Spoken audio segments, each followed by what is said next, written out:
Okay. Yay, Isaac. Rabbi, good morning. It's so great to see you, Rabbi. Good morning. Good morning. Okay, so Happy Hanukkah. thank you. Right back at you. So this verse, we're still in the centurion servant. This is probably like, second or third week of it, and we're just going to do one verse today. So you could maybe want to start from the verse before to just give the context. Yeah, I'm sorry, I lost the question. Could you repeat that again? I'm Oh, sorry. So maybe you this, just start from like the verse before because it's like kind of like one whole sentence. yeah. The Gospel according to Matthew, chapter 8, verse 11 and 12. I tell you, many will come from east and west and recline at table with Abraham, Isaac, and Jacob in the kingdom of heaven, while the sons of the kingdom will be thrown into the outer darkness. In that place, there will be weeping and gnashing of teeth. Okay, Wow. great That is, reading. that Thank is you. intense, right? That is so intense, like weeping and gnashing of teeth, outer darkness. Um, how much of this is just so, anyway, go ahead. I'm sorry. Like, No, no, no. You could start. What would you like to say?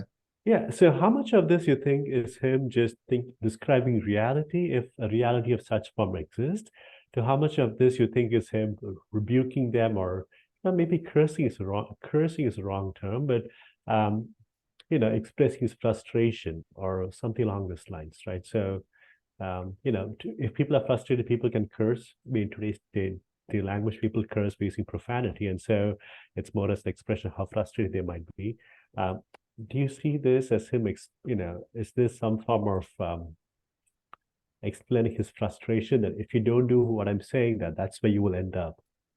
Okay, so you have a lot of good questions. So you seem very clear that this is bad, ending up somewhat bad. This is also not said directly to the centurion. This is said in Luke to the crowds, and in Matthew it's said to those who are following him. So this is the classic trope of the people who are kind of floating around Jesus. We really have a hard time identifying this group. Let it be classic rabbinites, regular people who are Pharisees, just random people, Jews, non-Jews. There's no shortage of opinions about who they are. So the fact is, he says something really good and really bad in this. First, he says that you guys, Rabbi, we spoke about the Leviathan eating and the eating at the end of time. He says something really positive, like we're gonna, okay, yeah. so so is it a question? So isn't this obviously bad, like outer darkness, gnashing Oh of yeah, teeth? yeah, 100, Isn't that bad? So there is 100% no bad. there is no discussion that this can never be good, right? So Yeah, it's yeah, 100, bad. Okay. 100% bad. No Christian who's ever seen the word darkness said that's good. Never happened. We'll talk about what Jews would hear in this, but Christians and darkness are like the opposite. Uh, darkness is like anti-Christian. Yeah, 100%. I'm not. I feel you're a little bit worried for a second that I'm going to be like, and Jews think the Christians think Uh, darkness is awesome. No, no, I'm not gonna go that route. No um, Christian has ever Amen. has ever Amen. thought like the darkness is good. You can imagine someone saying like, "Well, I was in my closet, it was dark, and I was really able to have a mystical experience." No, no, no Christian saying that. They want the light. Light is good. Light is good. You Amen. don't have Yeah. to go very far in John to see that light is good. Okay. Um, so anyways, so first it starts up something really positive, he tells the crowds, saying like it seems like the simple interpretation is that the Jews who are just standard followers will not have an automatic table to recline at the advent of messianic times, let that be then or in some future point. And on the other hand, there's a whole group who we would call the heirs of the kingdom, which I would assume, like, very simple interpretation would mean the actual children of Abraham, Isaac, and Jacob, namely the Jews. And they don't get an automatic seat at the table. And this is definitely one, like, there's certain verses that are used for anti-Semitism. And definitely since, at least in the Catholic, in the Catholic Church, since Vatican II, there's kind of been like a washing away of official anti-Semitism, but there's no way to say that this is positive about the Jews. Saying like, you listen, I'm not saying you're not at the table, but you're not automatically at the table. And short of saying that these are the heirs of the kingdom, I would have trouble saying this could be any other group. About him saying the standard people who we expect to be in the kingdom. Okay, so let's put that aside. So the thing that you're So, worried about. so, Oh, so sorry. sounds like what he's saying is, this does not apply to Gentiles. This word here is directed primarily at the Jewish people. Well, listen, it says heirs of the kingdom. So, the two options would be just Jewish people, and the other one, people who expect to be in the kingdom. Like you can imagine a Greek philosopher who has arisen to a great level of understanding and conceptualization of whatever the metaphysical world is. And maybe he can be viewed as an heir of the kingdom in his head. So it could be something like that. But the point is, I don't think we have to specifically more identify it as someone who believes that they belong there. Can you clarify what's meant by sons of the kingdom? So when he means kingdom, he does not mean this earth. He means a different world, or he's applying to a different world, right? So, or how do you interpret the word kingdom? I mean, we've spoken about kingdom a couple of times, kingdom, heaven, kingdom. So I don't think it's necessary. Kingdom, I usually think means part of the messianic reality. That's generally how I would interpret it. And I think when we see what the second half of this verse talks about, it really puts it into perspective. So we have two concepts here that are both negative. And I love how I think you thought I was going to say darkness is good. I love that. So we have two concepts here that are negative. One, outer darkness, aka darkness. In other words, weeping and gnashing of teeth. So I want to talk about those two concepts separately. So first we have this form of outer darkness. So if I had asked you, what does darkness mean? And I feel like it would probably be pretty simple. Darkness would be the opposite of the kingdom. These people will be thrown away, thrown out. So, and I think when we talk about the next world, let's say not messianic times, but let's talk about like when we're dead in the ground.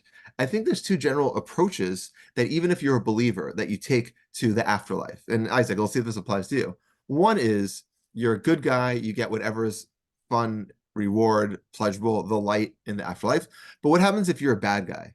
So bad guys, generally there's two approaches. One approach is that God's merciful, he's loving, he doesn't want you to reside in hell or in punishment forever, no matter how bad you are, and therefore you'll be punished in the afterlife, but then you'll still go to some form of heaven because God is eternally merciful. The other side is either eternal punishment or nothingness. You pop out of existence. Generally, there's a phrase called karet, which is excision, that shows up in the Bible hundreds of times. There's even a tractate of Talmud called Masechet Karet, and that generally there's two approaches to what karet means, but one of the approaches is that you cease to exist in the afterlife.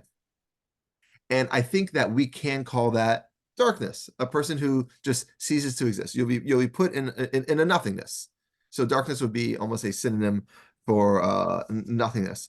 I think that would be a fine interpretation of over here. You'll be put into darkness. And I would say all that unless I knew something about Jewish and Christian attitudes towards darkness. So that would be, I think, the most simple interpretation. But when we look at Jewish attitudes to darkness and Christians, let's start with Christian, because I think you're itching to hear the Christian side. So I'm going to just quote you. Let's pick a number. Let's do 3 verses that mention darkness. And I think I think there's only 1 or 2 conceptions of darkness in Christianity and how it plays out. So I'm going to quote for you a couple conceptions. First, we're going to go to 1 John 1:5. This is a message we have heard from him and announced to you, that God is light, and in him there's no darkness at all. So in this verse in John, very clearly, darkness means the opposite of light, which is the opposite of the kingdom, which I think is exactly how it's being used in Matthew. And I think that's a pretty clear conception. Next, I want to go to, I don't even know how to pronounce this word, I'll be honest. Colossians, does that sound right? Colossians. Colossians, okay, 1:13. Colossians 1:13. Okay, for he rescued us from the domain of darkness and transferred us to the kingdom of his beloved Son. So over here we see, again, the same concept. Darkness means no knowledge of Jesus, not under his like umbrella, not part of his team. So darkness doesn't mean the afterlife over here. Darkness doesn't mean any real darkness. Darkness means no life of Jesus, no conception, no belief in him. We'll use, again, like we could do as many as you want. There's like hundreds, but let's use John 3:19. This is the judgment, that light has come into the world, and men loved the darkness rather than the light, and their deeds were evil. So what does it mean a person's evil? He's not part of Jesus' team. He loved the darkness. Darkness is a way of life, and light is a way of life. That's why, there's no Christian who could ever say, like, I am part of the darkness, and therefore I believe in Jesus or I follow Jesus. darkness equals not following Jesus at all. Okay, would you like to say something? I think, yeah, no, I think that's a very fair point. Darkness equals not following Jesus. Darkness takes different forms. It's not clearly defined. As you pointed out, Colossians means one thing. The point being, Christian theology does use the word light and darkness in different ways and in multiple senses. Light is always good. Darkness, Yeah, no. because it's a way of light, way of life. And all the examples we gave weren't synoptics. I'll give you one synoptic just so you see it seems to be throughout. Luke 11:35. Then watch out that the light in you is not darkness. So over there you see that a much more Jesus kind of feel in that line, where you see that a person might think they have the light, but you don't always have the best ability to interpret your light, and that might be darkness. And I think that feels a lot more like when you hear when you heard Colossians and John, that felt like theology, and when you hear Luke, it felt like Jesus. Jesus would always tell you throughout so far we see in Matthew, don't be certain that you're in the light, even if you think you're doing a good job. You might think you're the heir of the kingdom, but you might be completely misunderstanding who you are. If anything, that's one of the main messages of the Beatitudes, that people misunderstand themselves. And I think the theology is the second. That's why I'm saying there's 2 points. The theology is like a consequence of that. First, we have Jesus saying, there's a way of life, and you may not know who you are, very Jesus-ish. And then you get the way of life is the way of light and darkness. So that's Christian. End of story. We don't have to go. But when we look at Judaism, I think we see a really great difference. And I don't want to say parallel, but contrast is probably the right word. So when we look at Isaiah, when we look at Psalms 139, 12. So do I have that here? I think I do already. Let's get that. So Psalms 39, 139, 12. Even the darkness is not dark to you. And this is talking about God. God doesn't feel the darkness dark to him. And the night is as bright as day. Darkness and light are alike to you. So we see from the Jewish perspective, the first one, Psalms, we'll see a couple, that darkness is not bad. Darkness is Rabbi, here's where I would love for you to clarify, right? So the initial audience who are the folks who wrote Matthew and 1 John, they were steeped in Jewish faith and in Jewish traditions, right? And so, but so how so yeah, I see we'll be explaining the two okay. sides, no problem. I'll explain how they have that. So what we see, first of all the verses that we saw, just for you to differentiate in the New Testament, John, Colossians, and Luke, and again, we could add, all of them were focused on how humans see the darkness, how Yeah. humans live in dark. So the first verse, which might be a cheat that I'm throwing at you, is from Psalms. It's talking about God, saying, "For God, darkness is not darkness. Darkness is all the same." I think I would also say Psalms is very poetic, right? With poems, Oh, you can write, you can write whatever you want to write in with all fairness, poems, the right? word I mean, darkness yeah. is the word darkness is poetic. It Oh, never no, literally means it never literally means darkness. fair enough. It's a metaphor itself. So you are right that it is more poetic if we could talk about from that perspective. So let's go now switch to Isaiah, our favorite book for first century Jews outside of the Bible, outside the 5 books of Moses. And we have Isaiah 45:7. And this is the most important one. And if anything, this is the one that shapes Jewish prayer today. Isaiah 45:7 says, the one, God, forming light and creating darkness. God makes the light, God makes the darkness, causing well-being and causing calamity. The good comes from God, the bad comes from God. I am the Lord who does all of these things, all these. So again, we see, I just wanted to reinforce that This is I want, very profound. I mean, if that was thinking for a minute, as in he forms light, he forms darkness, he creates peace and creates evil. all right, I, the 100%. Lord, do all things. I mean, I can't even wrap a head around it, Rabbi. As in, how do you explain God and darkness in the same sentence? Like God, I mean, even within Judaism, how do you explain God and darkness the Okay, same 100, sentence? so we'll talk. Let me give you one more. Let me give you one more verse, and then I'll give you a verse that will answer, I think, your questions. So the last verse is Genesis 1:4. Right, open your Bible. First thing, God saw the light was good, and God separated the light from darkness. So over there we have like a little middle level that light and darkness were originally mixed. They were not something that were separated. Okay, and to answer, so that's so we have three. I gave you 3 New Testament verses. I gave you 3, Old Testament verses. So now I think I'll give you one Old Testament verse that I think will kind of differentiate and give us our answer. So 18:28 says, "For you light my lamp, you God are the one who lights my lamp. The Lord my God illumines my darkness."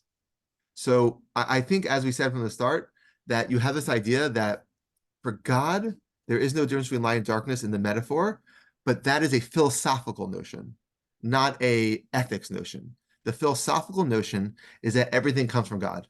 And a philosopher who came along and said that darkness does not come from God or sin does not come from God is missing the point. You have to understand philosophically that everything comes from God. And therefore, that's how we understand Isaiah. That's how we understand Psalm. That's how we understand even Genesis. But then we see Psalm 18:28, the Lord God illumines my darkness. It's saying that you might have darkness, but if you want God to lead you, God will be able to put you in that perspective by following a different light. God will be able to say, that's my darkness, but he'll illuminate it. And when you illumine darkness, it lessens the darkness. And then that's the way the Christian uses it. So what we see is that it's two different metaphors. The darkness for Judaism is in general, the darkness for Judaism that I'm citing is a philosophical point that God creates everything. And anyone who denies that God creates everything is missing the understanding of God. For New Testament, they throw away that philosophical metaphor, and they go and focus on the metaphor of darkness being that is Christianity is the light and darkness is not the light. Okay, so that's the main point I want to throw out to you about darkness. And then our original point, it makes sense now. And the heirs will be thrown out into the outer darkness. What is the darkness? It just means over here, it might be the philosophical afterlife or the metaphysical afterlife, but more likely he's noting that there's only one way to have light. Okay, Isaac, what would you like to say? Yeah, Rabbi, this is very profound. So, okay, so I have not thought about Isaiah 45, the verse you mentioned. It hasn't come up in your life yet? It hasn't come alive yet.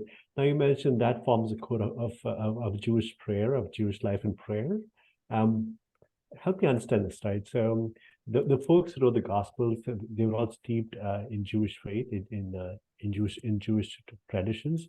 What caused them to, or what might again, what might the thinking be to move from this form of darkness to something so radically different? As you've outlined in the verse we looked at, Colossians and Matthew, the word darkness, it's used in different ways, but it's not the same way in which it's used both in Isaiah or the Psalms or in the book of So Genesis. those books, so first of all, light and darkness are the most common metaphors in the universe.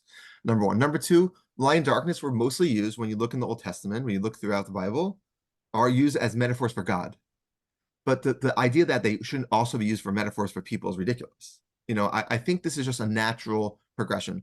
That's number two. Number three, we also see that this kind of metaphor does exist in the Bible. But it's mostly God using the darkness and changing. I already gave you one example. In Isaiah 42:26, it says, "I will make darkness into light before them." Because there's always this focus that at least in the Old Testament, they don't want to throw away the darkness. Darkness has to be used. So I just think that because it's all coming from God. But once you get to the New Testament, the metaphor, it's a different metaphor. So they would have been aware of metaphor, and people can hold two metaphors at once. It's simple as that. I don't think in any way that Christianity is rejecting the Old Testament metaphor. I just think it's adding to that. And that's very common the way that poetics work. There's many times that one phrase can be used in 6 different ways. Okay, well, I'll do one more thing before we run. So Rabbi, just one last question. So Isaiah 45 says he makes peace and creates evil, right? Anti-Semitism is evil, right? I mean, so do you attribute that to God as well? Yeah, so 100%. So the way that Judaism would view it is that everything in the world is the will of God. I think a lot of times a Gnostic religion or a Zoroastrian religion will bifurcate that God's not in control of these things. But Judaism will say anti-Semitism is a challenge for Jews. The darkness, the bad things that exist, the Holocaust, whatever, has to be part of God's will, because anything that exists in the world is God's will. God may not want it in that he gives you a choice, but the whole system is part of what God wants. Okay, so we have this phrase, weeping and gnashing. So the first thing I thought is I didn't even know that phrase. I feel the only time I've ever heard and even gnash his teeth is that famous Pearl Jam song where he says gnash his teeth and bit the recess late. So that's the only time I feel like it's not part of it. So I started thinking, when I gnash my teeth, what does it look like? So try gnashing your teeth, Isaac. So you make like a mean face. So that makes sense. So gnashes teeth has nothing to do with teeth. Gnashes teeth, when you do it, it shows it has to do with that it's an angry face. But I looked up the word weeping, and weeping, it turns out this is a Hebrew phrase, weeping and gnashing, and I'm sure you're not going to be surprised to hear that it does not mean weeping. Weeping is actually probably the wrong translation, and I think it really helps us to understand the correct translation. So I got 3 verses. Really quickly, we'll go through them. First one is Isaiah 5:26. I'll just read in English, obviously. God will raise a sign to a nation afar, whistle to one of them at the end of the earth. So the word whistle is the word that we see for weeping over here. Whistle to one of them at the end of the earth. There it comes with lightning speed. So over here, it seems the word weeping, when you weep, there's the reason they translate as weep is because when you look at someone, the weeping, they're giving off a signal of how they feel. But the real word means signal. So I would translate this, instead of weeping and gnashing teeth, signaling or whistling and gnashing their teeth. And we'll talk about this. So that's what it means over here. Let's do 2 more examples just to show you that's what it means. 1 Kings 9:8. And as for the house, one so exalted, everyone passing it shall be appalled and shall hiss, shall whistle, shall signal. And in this situation, it's an action that's done at the site of the ruined temple to ward off a like fate for the observer. So in other words, the person is whistling to say, I don't want that fate. Okay, so I think that's such an amazing parallel over here. A person whistles to signal that's not, it's more like instead of, it looks more like this than like this. It's like, keep me away from that. Like, that's not what I want. And let's do one more example, Jeremiah 19:8. And I'll make the city an object of horror and hissing. So here, it makes sense to say equally crying. So I just want to give you one equal, why crying and weeping could have been used. Everyone who passes it by will be appalled and will hiss over all its wounds. So over there, I feel like you see there's this middle track between whistling, hissing, signaling, and crying. That crying, I think you and I probably imagine as an inward process, but the word over here means an outward process no matter what. So now let's relook at the verse and see what it means. While the heirs of the kingdom will be thrown into the outer darkness. So they're put in a place where they don't have access to Jesus. They don't have access to the light. They might be eternally damned, we don't know, where there'll be weeping, but not weeping, where there'll be signaling, where they'll be trying with all their heart to get out, to signal. And they'll gnash their teeth because they realize they can't get out. But this is brilliant. You should probably write a commentary on this. What he's saying is, what he's saying is the English translation of the Bible is incorrect, or it's not accurate. I think the weeping is an expression of the idea of the Hebrew word sarak. It's an expression of it, because when you weep, you're signaling to other people. But in English today, weeping really means an inward process. Over here, they make weeping an outward process to show people how unhappy you are. And it's very clear that's what the word means. So over here, it's saying that they're going to be unhappy forever. They want to get out of the darkness. They're going to see, once they get to the darkness, how much of a lie that darkness was, and do anything they can out. But all they're going to be able to do. So I would see it as a cause and effect. They'll signal, try to get out. They'll weep, they'll cry, they'll signal. But then they'll only be able to gnash their teeth, because they'll only be able to be sad, and they'll exist in that darkness once they understand. Because once you get to the darkness, you know it's darkness. Before you get to the darkness, it looks like a great way of life. Okay, Isaac. To be continued. To be continued. On that note, happy Hanukkah. Have a great Shabbos. Thank you. You too. Thanks. Bye.